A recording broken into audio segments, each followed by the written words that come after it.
let's just expand on what Eric just said, aviate, navigate, communicate. And let's talk about the worst case scenario. The worst case scenario for us is obviously a fire, okay? And Paul mentioned that in the checklist, the first thing that you do with an in-flight fire in the cabin is turn the master off. Eliminate the potential source at that time. So, and let's talk about what good did ATC do for him with a fire. You know that if you have a fire in the cabin, you are landing right there, okay? That's it. So, is it more important to communicate, or is it more important to turn all the electrical off? In that scenario, it's more important to turn the electrical off. You don't need ATC to obviously communicate with you and ask you how many souls on board, how much remaining fuel do you have, you know, can I be of any assistance? You cannot be of any assistance to me. This is where we're going. And even if I was over an airport, you know, that's where I'm going. You know, if I happen to be over flying an airport at that time. So, you know, in that scenario, one scenario is turn the electrical off. You don't need to worry about talking. Just get the airplane on the ground. Get the fire out and get the airplane on the ground. Question was asked, why continue to come back here?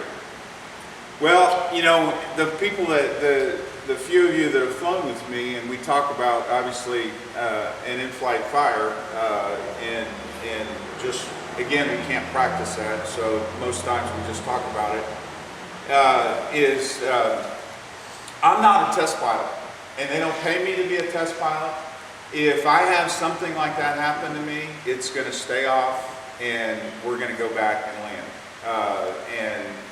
and that's it. Now there are caveats to that. If I were IMC, yes, I would turn the avionics off if I wanted to, if I needed, and maybe turn, you know, one radio on. Obviously checking the circuit breakers to see if, you know, normally if something's shorted out and caused a fire and it's attached to a circuit breaker, it should have popped the circuit breaker. No, I'm not going to push it back in, but I may turn on, you know, one thing if I needed to. But that's all a case-by-case basis. You know, and it's your gut check for you as a pilot to decide, you know, what do I want to turn on. You know, obviously Paul did a phenomenal job. The airplane's here. We got two souls still here, or human beings with souls inside of them, you know, still walking this earth. So it worked out. But, you know, there's, you know, that cliche, it's better to be lucky than good. And, you know, he turmoiled and mentioned it while he was sitting up here, or standing up here, that he wished he'd turn, obviously, the master off. Because that's the first thing in the checklist, to turn it off. But guess what? We brief all the time. Aviate, navigate, communicate. So he was aviate, maintain aircraft control, navigated, found a place where he was going to put the airplane, and then we talked about communicating. Because we really don't, you know, really, again, it's in the back of your mind about, oh, it'll never happen to me, in-flight fire, kind of thing. And that's the one time that to me, you get a free pass on communication. Because if you've done the right thing, you've turned, obviously, the electrical off. So, anyway, what else was I going to say on that? I can't remember. Oh, how quick it filled with smoke. Oh my gosh, that is something that totally blew me away when I was talking to him. I mean, can you imagine being totally BMC, you know, looking out the window, you know, smoking a Lucky, hey, everything's going really good, and boom, you can't see anything in front of you. Nothing. You know, he opened the window and the only thing he could see was straight down. That's it. And did, what, a 360 and a half before, you know, in the descent. This is where he's going, you know. And then that's when, is it Michael? Yeah. You know, Michael said, hey, the fire's out, you know. And yes, I'd have done the same thing. I'd have come back here. Because obviously all indications are that the fire's out, and I would have brought the airplane back here. Absolutely, from my perspective. But anyway, does anybody else have anything to add before we move on? Bill! Just one thing about talking on guard. You have an issue, you get on guard, you want to tell somebody, an electrical thing, that's a different issue. But if you come on guard, like Paul said, he's kind of overwhelmed with everything. Come on guard, tell them what you have. Who you are, what you have, tell them to stand by. Because they're going to be wanting to ask you, how many souls are born? How much, you're doing all this crap and they're trying to talk to you. Tell them what you got, and tell them where you are, whatever. If you have to do IDEN or something, but just tell them to stand by. Because guard, in ATC, when you declare emergency, it's going to be flooding the radios. And if you're solo and all that kind of stuff, you're going to be overwhelmed taking care of the issue. Just tell ATC to stand by. You declared the emergency, you told them what you had, so just tell them to stand by until you get all your ducks in a row, then you can talk to them. That's just my little thing on that. Good point. Once you turn the match off, everything else keeps working, right? The engine's going to stay. It's independent. Yeah.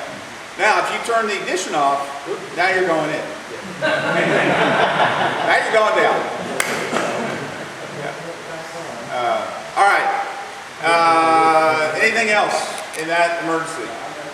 Mark, it's a good question. If you went to your procedure and shut it off and then you got it back together, is that after the smoke clears? Is it then when you go in and have to back down and start communicating once you've got everything else in your mind and everything kind of organized? Is that when you would want back into try to answer again, or because the match is taken from you leave it off and finish, come back to your communicating and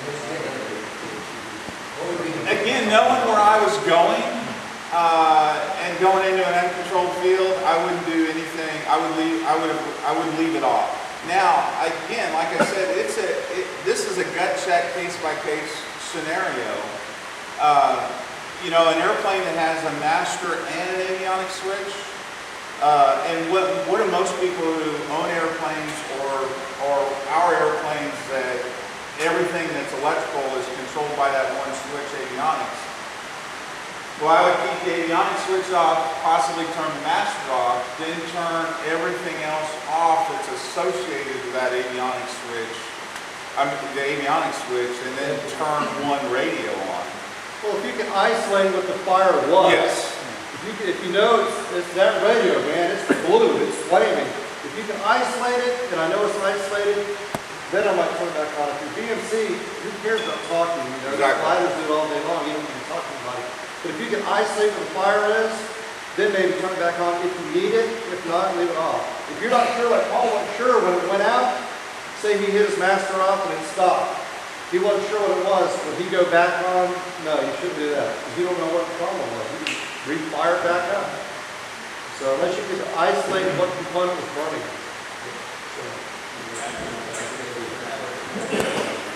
No. So before we bought that airplane, that came with, back in 2002, we bought the airport from Irene. That was part of it. It did not, it was a DME wire.